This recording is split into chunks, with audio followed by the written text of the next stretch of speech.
Nai-stress o pagod na pagod ka na ba? Gusto ko lang ipaalala sa'yo na kahit gaano ka ka-stress ngayon, wag na wag kang sumuko sa mga pangarap mo. Kailangan mong tandaan parati na magtiwala ka sa progress na nangyayari sa buhay mo. Kahit alam ko na minsan sobrang hirap at sobrang nakakapagod na din talaga. Magtiwala ka sa kakayahan mo. Ang dami mo nang nalagpasan na mga malalaking problema dati.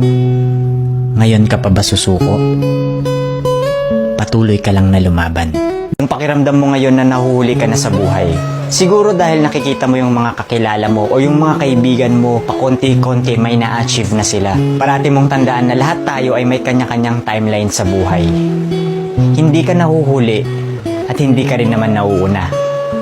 Kung nasaan ka man ngayon sa buhay mo, yan ang lesson at experience na kailangan mong pagdaanan ngayon. Lahat tayo ay may sariling kwento sa buhay na makaka-inspire ng ibang tao.